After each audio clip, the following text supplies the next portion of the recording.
everyone. I'm Bibb, and welcome to my Ohio. You know, I was raised here, went to school here, married here, raised my family here. So come with me on a journey because I'm going to show you some interesting people in some interesting places, all of which make my Ohio my home. And just like all of you who call Ohio home, the Buckeye State holds a special interest in our hearts. Cleveland, my hometown, so come along on the journey.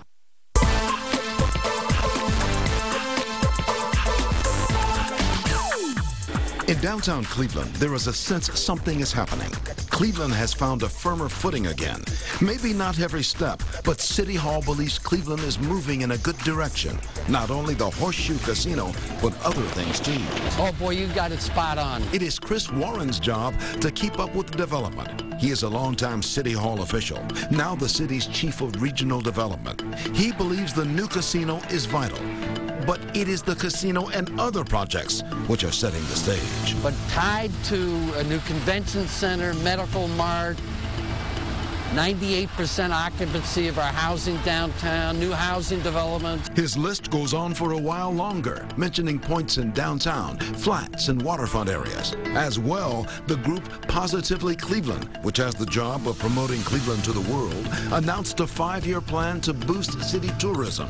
Certainly the casino will help, but even before, Cleveland was seeing economic growth, especially downtown. We are going to see millions of new visitors coming into our city and our county. And each one of those visitors spends money and creates jobs in Cleveland. More steel and concrete are reaching skyward in the city, creating not just a feeling of newness, but also fueling a spirit. Positively Cleveland has tried to capture it in a pictures and sound campaign aimed to the rest of the world. Come on! Yeah. That's right, y'all. It is growing out of the soil of an old neighborhood, a metal structure changing a Cleveland corner. The construction crew muscles in the heavy work, catching the gazes of drivers passing through the area, wondering what gives here. The job is as big as several football fields. As the machinery pushes through, workers are probing the earth, knowing there is a neighborhood change coming. This is a very large investment into the community. It's certainly a different type of project. This plot of Eastside Cleveland land at the corner of Kinsman Road and Grand Avenue near East 55th Street is being readied for urban farming. But under a glass-like structure, being sown are the seeds of a greenhouse to stretch more than 3.5 acres. Generations ago, this area was heavily industrial, with some houses mixed in. Most industry pulled out decades ago. Most of the people left the houses. This is the old sweater mill right there? Correct, yes. Yeah. Highlighted in blue. Many properties were consolidated, and Green City Growers Cooperative moved in. It brings what will be a greenhouse to grow 3 million heads of lettuce and 300,000 pounds of herbs each year for grocery stores, institutions, and food distributors. It is also growing jobs. Not only do we have the orchids in here, but other things like the lantana and ferns. Welcome to the tropics of Lorain County in its Metro Parks Miller Nature Preserve. Since it opened in 2011, this paradise, quietly nestled in a corner of Avon, has bloomed with tropical plants peeking out. They're beautiful. To say the least. At this nature preserve, you will find groups of strolling flower people. No one in a hurry. Here also are desert settings. The accent is on long, leisurely looks at nature's offering. It's lovely. The beautiful sized orchids. Every Tuesday I can't wait to come and see what's different, you know, what's blooming now. The rose hydrangea is blooming, and that's new. There's been several cacti that bloom. We see the bud and we're all excited about it. Temperature and humidity controlled as daylight streams through this house of glass. For such structures, this was a capital of sorts. Years ago, the Lorain-Cuyahoga Counties area was known as the glass greenhouse capital of the world, boasting acres of tomatoes under glass. Well, no tomatoes here, but yes, we have your bananas. Every year, Cleveland looks upward for the Cleveland National Air Show, where planes lift off from Burke Lakefront Airport, one of only a few of its kind.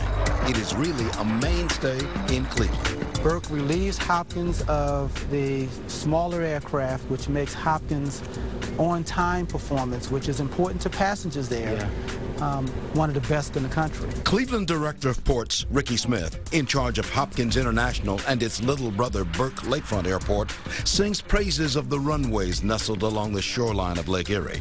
Burke is more of a business or charter flight airport. For years, there have been calls for Cleveland to close Burke and develop its 500 acres another way, feeling it is prime real estate better suited for something else. But Smith feels the airport is prime too. What's not recognized there is the importance of general aviation, corporate aviation, flying schools. You know, those are all important aspects of not just aviation, but they're important to the economy. And Burke plays that role. Burke Lakefront's calling card is business. During overnight hours, canceled checks from around the country for the Federal Reserve Bank are flown into Cleveland. Anytime, medical patients and organs for medical transplant are flown into Burke. If we add those operations to Hopkins, it would severely slow the traffic there, and that would be costly to the region. Burke Lakefront was built in 1948. The land it is built on is fill, which was trucked in. Long ago, Lake Erie waters came in this far. But generations ago came the idea of a downtown airport hugged up to the Lake Erie shoreline. Some of the places that make my Ohio home. But it's not just the places, it's also the people. People come in all shapes and sizes and colors. People are the fabric of each community. Each one of us offers something unique. Like the people I've met in my travels through my Ohio. You'll meet some of them next. A community wouldn't be a community without its people. People make up a family, a neighborhood, a city, a state. We're all one. In my travels throughout Ohio, I meet fascinating people, people with stories to tell, people who leave an imprint. His is a tough job leading the Cleveland Catholic Diocese. Since 2006, when Richard Lennon was assigned as bishop in Cleveland, there has been controversy and questions, much of it centered on his order to close many low-attendance Catholic churches. From Boston, he did it there too, even closing, in his words, his own parish. Years later, he acknowledged the Cleveland closings pained many, including him. So many significant events have happened in people's lives in a church building. I mean, that's where they may have been baptized, or they made their first communion. I know a lot of people, are not pleased, and yet the vast majority, because of their faith, have continued on in new settings. Ordained a Catholic priest in 1973, Bishop Lennon of the Cleveland Diocese spoke of what first inspired him to walk the steps of a priest. When I realized that God was asking me to be a priest, then it was my task to embrace it. And I believed that at 18 and 20 years old. He is steeped in the church. His assignment to Cleveland came from the Pope. The Vatican asked Richard Lennon to go to Cleveland. And interestingly, under the same roof of St. John Cathedral is the mortuary, burial spot for Cleveland bishops.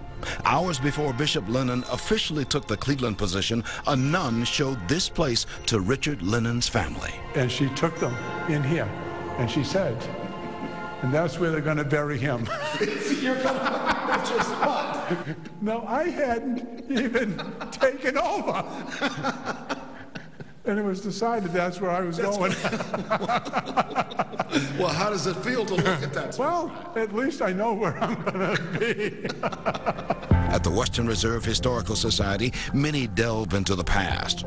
Always available, old newspapers help set our stage. But it is genealogical research which tugs at us. That's my dad. A census shows my father in Cleveland long before my birth. I knew Dad had traveled from Alabama, arriving at Cleveland's railroad station at Terminal Tower.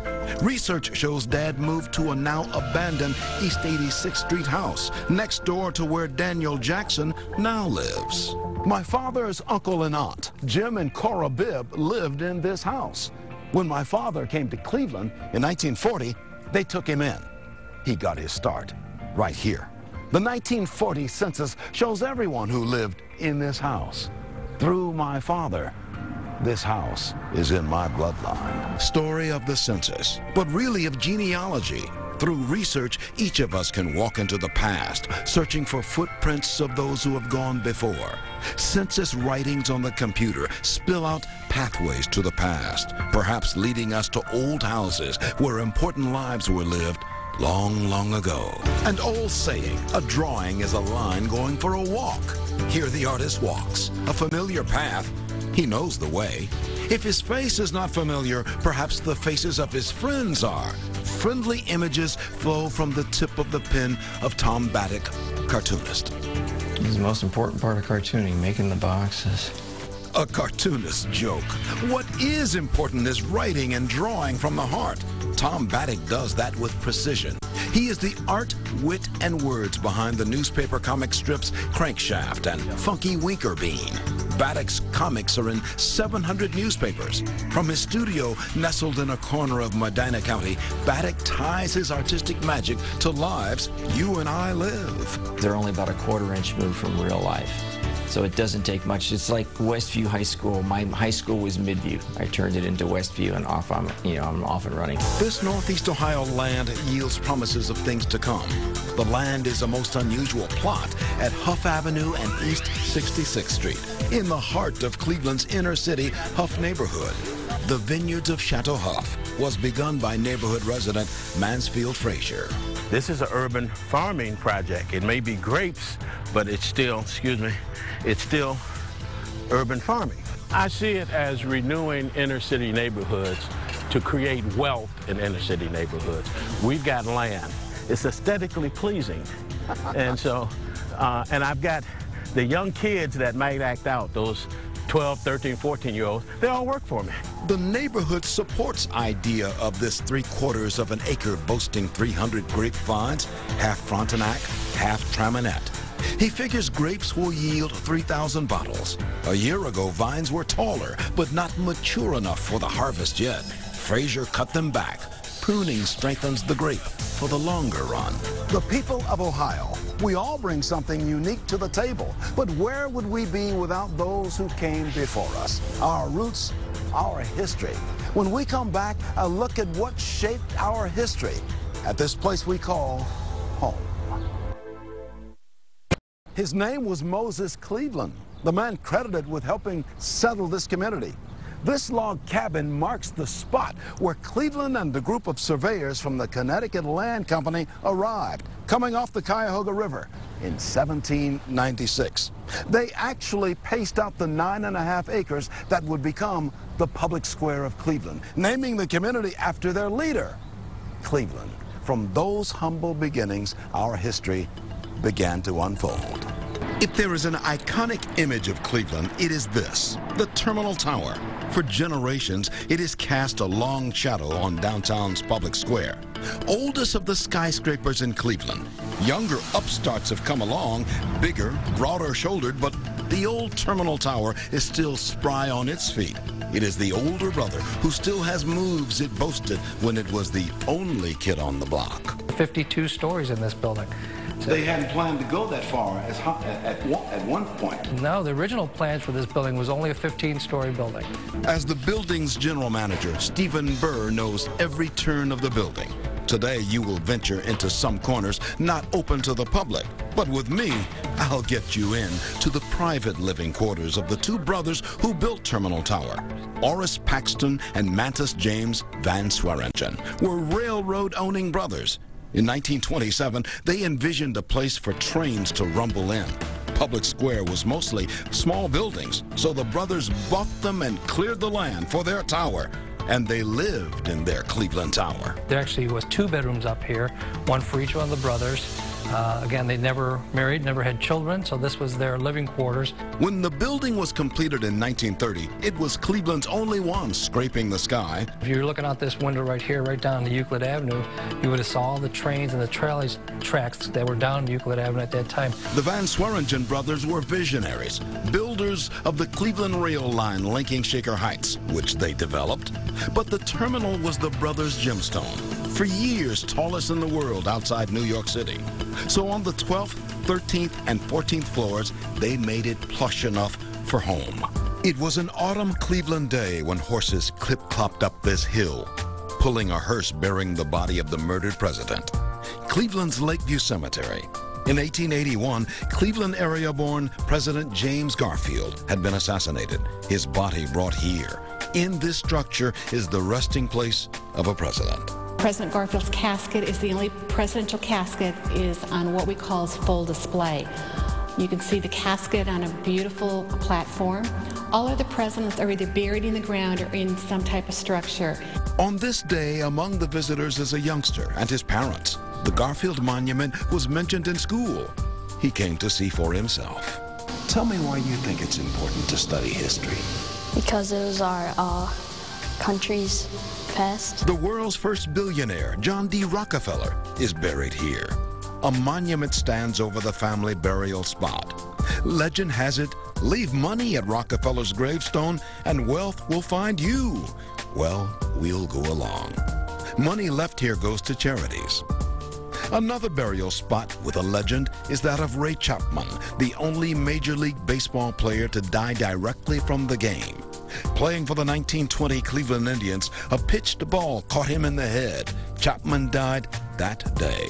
In tribute, Cleveland fans raised money for the gravestone. Since 1920, mysteriously, baseball items regularly appear at Chapman's gravesite. Even today. Malabar Farms, now a state park. Years ago, when novelist Louis Bromfield owned it, his friendship with so many Hollywood stars brought them here, where dozens of stars stayed. Among them, Tyrone Power, also a huge star. Humphrey Bogart and Tyrone Power are gone. Lauren Bacall is now 88. Film keeps them all with us. What did you do that for? Been wondering whether I'd like it. What's the decision? I don't know yet. Their sons tell stories of the other sides of the stars' lives. Story also of Malabar Farms, which was a getaway from it all haven. They were really Hollywood people, and but they loved the Midwest as well. Malabar Farms was special for the stars, special now for the sons. This is a snapshot of who we were as a people in 1945. It was at author Louis Bromfield's home where Bogart and Bacall actually married. After the brief 3-minute ceremony, the new Mrs. Bogart remembers to toss her bridal bouquet. As my mother said, somebody had visited Malabar and saw that the beds were separate and asked my mother what they did. And my mother said, we pushed them together. Now a state park, the Malabar farmhouse needs restoration. So there is a fundraising effort. Bogart and Power, the sons, have brought their names to woo in the dollars, hoping to restore the house to its 40s, 50s splendor. I mean, this doesn't exist anymore.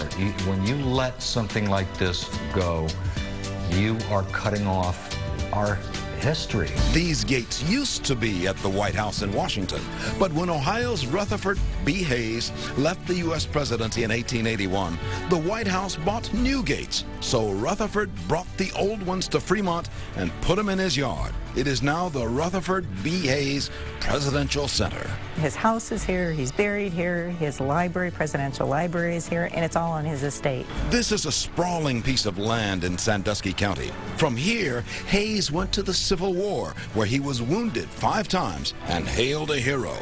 Back in Fremont, Ohio elected him 3 times to the governor's post. So in 1876, Republican leaders boasted he was a leader. Somebody said, Rutherford, you ought to run for president. Well, that election of 1876 sounded a lot like that of 2000, when Bush and Gore fought over the Florida vote count. Same thing with Republican Hayes and Democrat Tilden of New York. Votes counted and recounted, and arguments heated and heightened for 3 months. It took an electoral commission to be appointed to decide who got the votes. The 19th century custom for any president was to pay some of his keep in the White House. Hayes bought his carriage to get around Washington. Uncle Sam did not pay for a president's ride. They were provided with a stable, but they had to pay for the food, they had to pay for the grooms and all that sort of thing for their horses. Even at the White House, the government did not put food on a president's table. They had to pay for all the meals. Even if they had a state dinner, they paid for that. They paid for the servants in the White House. But he was Mr. President, having won by 1 electoral college vote. He had been the non-campaigner who stayed home on his front porch sipping lemonade while his supporters went about the country talking him to victory. Those who came before us helped shape who and what we are today. I'll have some final thoughts on My Ohio when we come back. American Dream event at the Cleveland Public Auditorium, June 28th to July 2nd. Register at naca.com. Walk-ins are welcome. I hope you enjoyed this quick journey through My Ohio. I'll continue to bring you stories on air and online. If you have a suggestion for a My Ohio segment, you'll find my email at the bottom of my website stories on newsnet5.com. For My Ohio, I'm Leon Bibb. Thanks for watching.